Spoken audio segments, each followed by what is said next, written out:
subsídios. Lições Bíblicas Adultos. Irmão, minha irmã, a paz do Senhor, é um prazer estar mais uma vez com vocês para juntos estudarmos a palavra de Deus. A nossa lição nesse domingo traz um assunto de muita importância. E antes de nós começarmos este vídeo, eu queria que você se inscrevesse no canal da EBD. Então se inscreva no nosso canal e participe da Escola Bíblica Dominical, a melhor e a maior escola teológica do mundo. Vamos para o nosso vídeo, onde nós vamos tratar de assunto muito importante. O assunto que nós vamos estudar está fundamentado nas duas epístolas que Paulo escreveu ao seu filho na fé, Timóteo. Nós vamos ver por que Paulo escreveu essas epístolas para Timóteo, em que circunstâncias. Então, quero que você esteja conosco, nos acompanhando. Então, na nossa lição, nós temos como objetivo geral asseverar o zelo pela sã doutrina, o cuidado de ensiná-la com fidelidade, o zelo no sentido de defender os ensinamentos de Cristo. Então, na primeira parte da nossa lição, nós vamos conceituar dois termos técnicos da teologia. Nós vamos ver o que é ortodoxia e heterodoxia. Então, a primeira parte, ortodoxia versus heterodoxia. Será que existe uma correlação? Será que existe um entendimento? Vamos ver. Então, o conceito de ortodoxia. Veja bem, segundo o comentador da nossa lição, o que é a ortodoxia.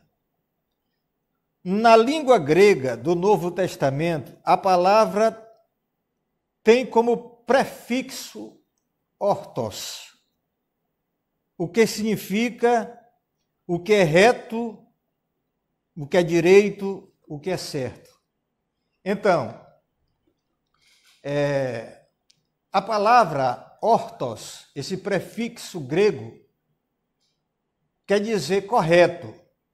Você já ouviu falar em ortografia? Ortografia quer dizer escrever corretamente. Então, aqui nós temos a definição do que é ortodoxia. Então, orto quer dizer direito, certo, correto. Quando alguém fala que temos que pregar um evangelho ortodoxo, essa pessoa está dizendo que nós temos que pregar um evangelho correto, um evangelho que está de acordo com os ensinamentos de Cristo e dos apóstolos. Então, esse é um evangelho ortodoxo. Ele é fiel aos princípios, aos ensinamentos de Cristo. Então, logo a doutrina cristã é ortodoxa. Quando eu digo que a doutrina cristã ela é ortodoxa, eu quero dizer que a doutrina cristã está de acordo com os ensinamentos de Cristo e dos apóstolos. Enquanto for coerente com o que Cristo e os apóstolos ensinaram, ou seja, é ortodoxa porque ela é coerente com os ensinamentos de Cristo e dos apóstolos. Então dizemos que o evangelho é ortodoxo. Agora nós vamos ver o conceito de heterodoxia. Quando Paulo ele escreve para Timóteo, na sua primeira epístola, lá no capítulo 6 e o versículo 3, ele diz assim: se alguém ensina alguma outra, então, o significado de heteros quer dizer outra, ou seja, diferente. Então, ensina alguma outra doutrina. Então, nós vamos ver agora as circunstâncias, o porquê de Paulo ter enviado 2 epístolas para Timóteo. Quem era Timóteo? Timóteo, ele era um cristão da cidade de Listra. O que nós temos de informação na Bíblia, que ele o nome da sua mãe é Eunice, ela era judia, e o seu pai era um grego. Também mencionou na sua avó Loide. Então, o que nós entendemos aqui, que Timóteo, apesar de Paulo chamar de seu filho na fé, Timóteo já era crente antes de conhecer Paulo. Timóteo, ele faz parte da 3ª geração, já porque nós temos a sua avó Loide, a sua mãe, Eunice e ele. Então ele já faz parte da 3ª geração de crente. Então ele se torna amigo do apóstolo Paulo quando Paulo empreende a sua 2ª viagem missionária. Então já Timóteo está na companhia do apóstolo Paulo. Então Paulo tem um grande amor por Timóteo, porque Timóteo ele foi o seu filho, no sentido que Paulo discipulou Timóteo. Nós vamos ver que Paulo pede que Timóteo fique na cidade de Éfeso para poder ensinar a palavra de Deus ali. E ele faz esse pedido, que Timóteo fique em Éfeso para ensinar a palavra de Deus. Então ele escreve essa primeira carta, ou essa primeira epístola, ele escreve da cidade da Macedônia. A Macedônia que nós sabemos é um país que faz parte da Europa, está no continente europeu.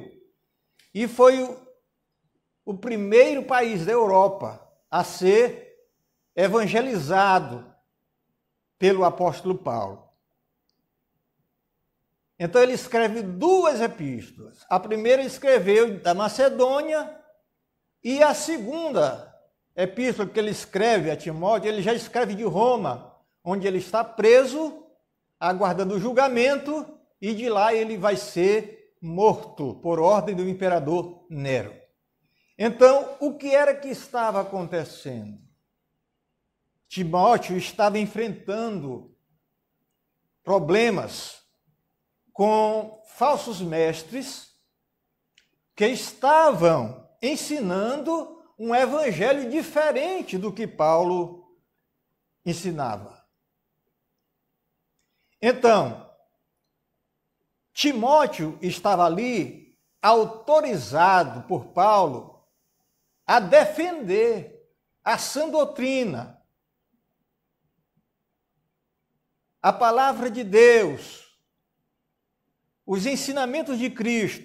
Ele estava ali para defender. Então, ele estava enfrentando, ele tinha que lidar com esses falsos mestres que estavam entrando nas igrejas e ensinando um evangelho totalmente contrário ao que Paulo ensinava. Então, nós vamos ver que não existe nenhuma relação ou correlação entre ortodoxia e heterodoxia.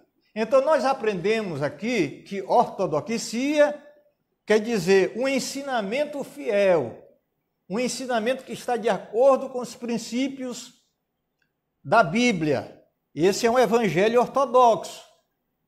Já quando ele chama hétero, quer dizer diferente, ou seja, não tem vários pensamentos, não existe uma coesão de pensamento.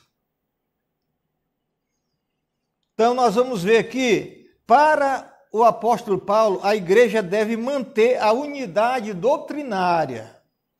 O que é isso? A igreja tem que ensinar o evangelho de Jesus Cristo com fidelidade. O evangelho que a igreja tem que ensinar deve estar de acordo com as Escrituras. Por isso que nós pregamos um evangelho bíblico. E quando nós dizemos que nós pregamos o evangelho bíblico, quer dizer que nós estamos pregando um evangelho que está fundamentado nas Escrituras. Então, deve haver unidade doutrinária da fé e combater com veemência as doutrinas de demônios. Paulo está dizendo assim, olha, Timóteo, não vai com gracinha para esse povo, não. Te posiciona, defende com veemência, com severidade. Não fica rindo para esses caras, não. Defende mesmo com severidade, com autoridade.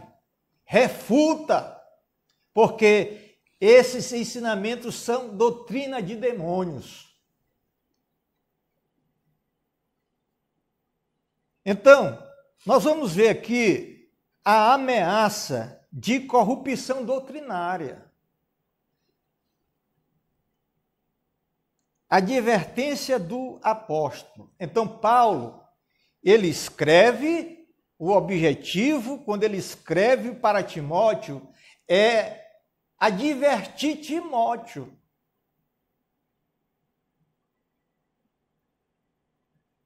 Orientar Timóteo como ele devia se comportar diante dessa onda de ensinamentos heréticos que estava querendo adentrar dentro da igreja. Então, quais eram os problemas de ordem doutrinária? Quais eram esses problemas? A igreja plantadas por Paulo e outros apóstolos no primeiro século sofreriam com a infiltração de conceitos filosóficos pagãos e judaizantes na interpretação da doutrina apostólica. Ou seja, o que eram os judaizantes? Os judaizantes, eles haviam crido no evangelho, mas eles não queriam deixar de observar os costumes judaicos. Eles ensinavam que teriam que guardar a lei de Moisés, observar a dieta, observar os calendários. Então, eles queriam,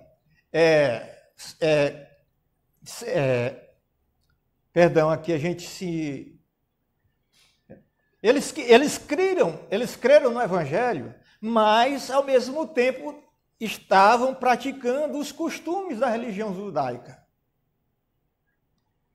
E Paulo vai dizer, na sua carta aos Romanos, que ninguém será justificado pelas obras da lei. É impossível. Paulo diz que ninguém é justificado pelas obras da lei.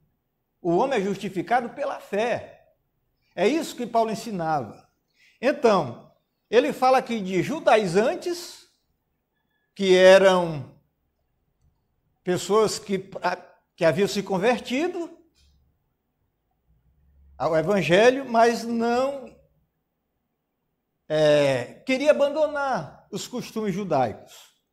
E aqui ele fala sobre os filósofos. Ele vai mencionar aqui duas cidades, Corinto e Éfeso. Corinto, meus irmãos, era uma cidade grande, importante, mas Coríntios gostava de praticar o ocultismo, magias.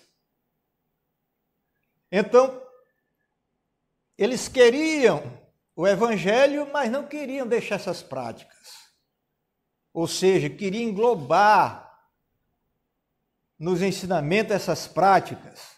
Então, nas igrejas como a de Corinto ou Éfeso, a igreja de Corinto foi fundada pelo apóstolo Paulo. Mas uma das igrejas que mais deu problema, que mais deixou o apóstolo aborrecido, porque ele fundou uma comunidade cristã ali, ele pregou ali, trabalhou ali, mas ele enfrentou ali no meio dos irmãos pessoas que não acreditavam nele, que diziam que ele não era apóstolo, que refutava os seus ensinamentos. Isso é muito triste, irmão. Quando nem sempre a culpa é do pastor. Por que está acontecendo tantos problemas na igreja? Nem sempre a culpa é do pastor, é porque os crentes têm essa natureza difícil de se lidar. Então, de Corinto ou Éfeso, havia os que afirmavam crer no Evangelho, mas não renunciavam os costumes pagãos. Eles não queriam renunciar aos seus costumes pagãos. Outros traziam a bagagem religiosa do legalismo judaico, os judaizantes, aliado ao gnosticismo. O gnosticismo, ele é um movimento antigo. Ele não ganhou muita força no século I. Ele já vem ganhar grandes proporções no século II. O que é o gnosticismo? A palavra gnosticismo, esse prefixo gnose, no grego quer dizer conhecimento. Então, o que é que esses falsos mestres estavam ensinando? Ele dizia, olha, nós temos uma revelação melhor do que a de Paulo. Nós temos uma sabedoria mais profunda do que do apóstolo Paulo. E aí, nesse entendimento, aqueles cristãos, alguns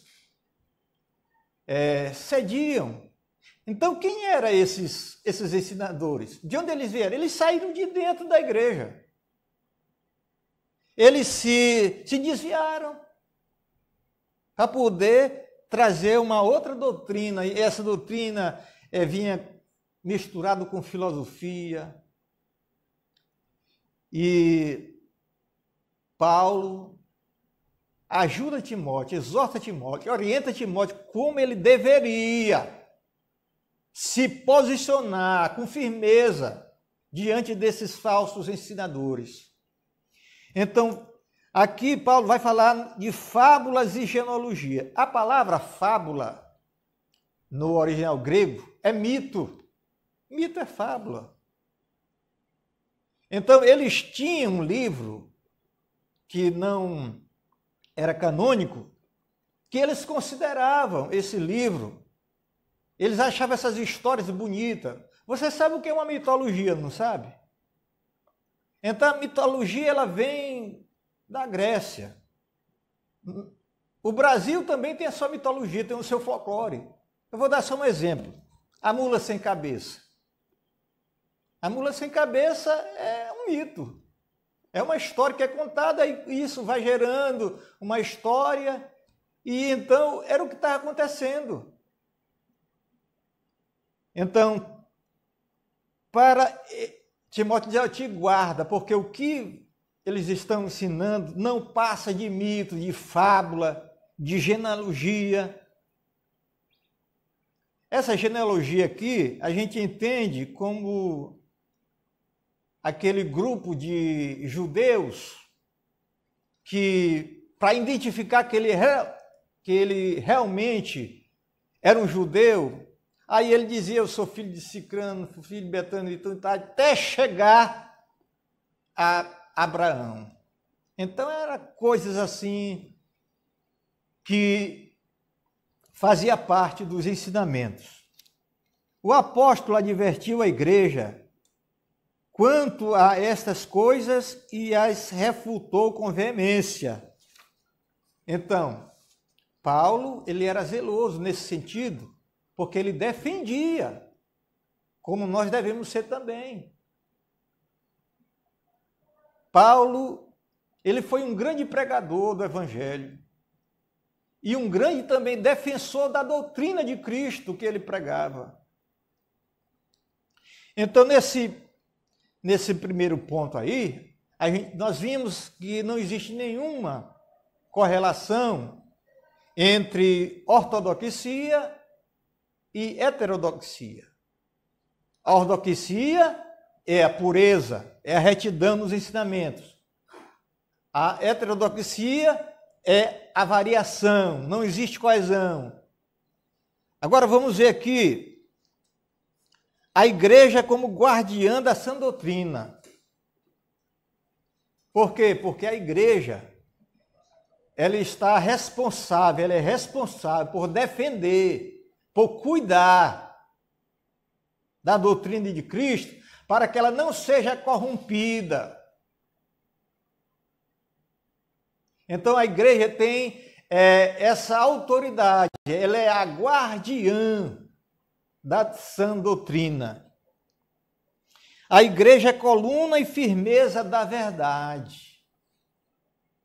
Então, a igreja recebeu os ensinamentos de Cristo ensinados pelos apóstolos. E esses ensinamentos têm que ser ensinados com fidelidade.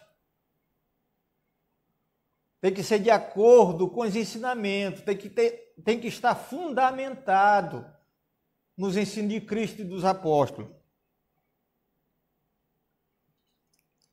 Então, o objetivo do zelo pela sã doutrina. Qual seria o objetivo de zelar pela sã doutrina? Preservar o amor de um coração puro e de uma fé não fingida. Então, quando você tem fé, quando você tem um coração puro e uma fé não fingida, é quando você guarda os ensinamentos da palavra de Deus. É quando você se mantém obediente aos princípios da palavra de Deus. Isso gera na pessoa um amor verdadeiro, e uma fé não fingida. Então, Paulo fala sobre a primazia do amor. O fim do mandamento é o amor. O cumprimento da lei é o amor. Então, em 1 Timóteo, o amor aparece como um freio, um instrumento de equilíbrio no combate às falsas doutrinas. Na Epístola Paulina, o combate nunca é contra pessoas, mas contra as ideias que elas representam. Se não está de acordo com a palavra de Deus, eu tenho que refutar. Eu não aceito. Se não está de conformidade com os ensinamentos de Cristo, eu não devo aceitar, eu devo me posicionar contra. O zelo de Paulo pela o zelo do apóstolo se dá justamente para impedir que o espírito dos falsos mestres se infiltram nas igrejas. Nós estamos vivendo dias difíceis, onde o evangelho não está sendo pregado na sua pureza. E nós, como Igreja de Cristo, temos que estar atentos. Não podemos permitir que haja corrupção no ensino verdadeiro de Cristo. A palavra é uma. A palavra é absoluta. Então, o que o ensinamento quer, o que temos que aplicar para nós é que nós temos que defender a sã doutrina, a palavra de Deus. Temos que viver a sã doutrina. Se não está de acordo com a palavra de Deus, não aceite. Faça como os crentes de Bereia, que examinasse o que Paulo estava ensinando, estava de acordo com as Escrituras. Então, meu querido, minha querida, leia a Bíblia, estude a Bíblia e pregue a Bíblia de acordo com os ensinamentos de Cristo. E seja um defensor do Evangelho de Cristo. Guarde a sã doutrina, preserve, para que você tenha um coração puro e a sua fé não seja fingida. Que Deus em Cristo nos abençoe e foi um prazer estar com você. Se inscreva no canal da EBD. Que Deus abençoe.